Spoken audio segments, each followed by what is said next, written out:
Hey guys, welcome back to my channel. I have a goal to get 5-minute videos out on things we want to talk about to create opportunity, one of them being passive income streams. So today, I want to talk a little bit about self-publishing.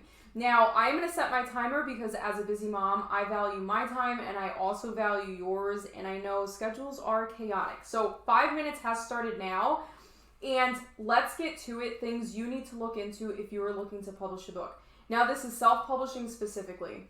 I do feel like a lot of people have a goal of publishing a book one day and becoming an author and getting their work out. And that is awesome. But I feel like when a lot of people talk about that dream, it's something that's impossible. You'll need to be picked up by a publishing house, or it'll take years and years and years. So I looked in self-publishing because I wasn't sure if that was legit. I was like, is my book going to be legit if it's self-published? Can you buy it if it's self-published? Tons of people self-publish. So it's time to make that dream come true. Now, this is not to discount the work that goes into self-publishing and obviously getting a book out there, and we will get into those on more clips. We'll do deep dives on some of these topics.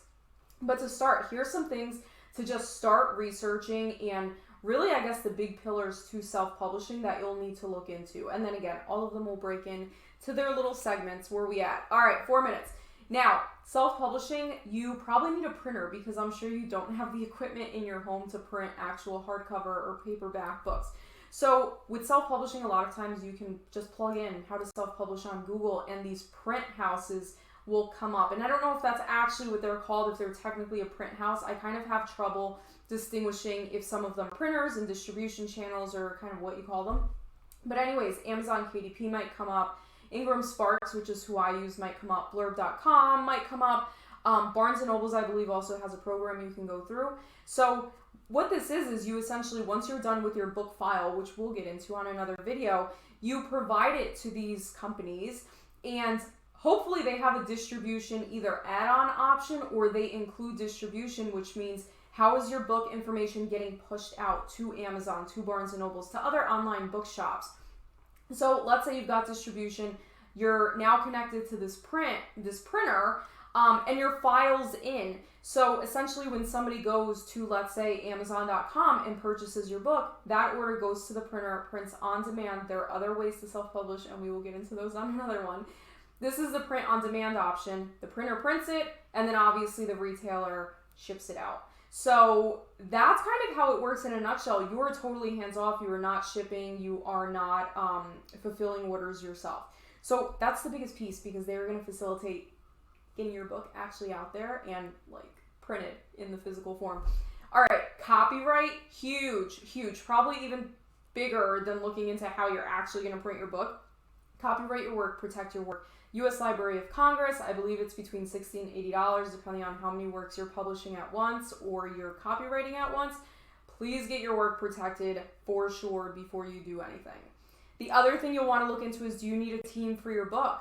Do you need an illustrator if you're doing a children's book? Do you need an editor to help you get the book and the illustrations and the text into the file that the printer needs to actually mark it a go, right? And say that it's a good file that they can print.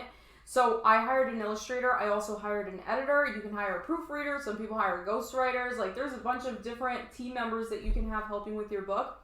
I use Upwork.com. Fiverr.com is a good one also. And Behance, I believe, is a more creative space to find like creative freelancers. So I also use that to look through illustrators. Those are the sites where you can do it. The last big piece, oh my gosh, what was the last big piece? ISBNs.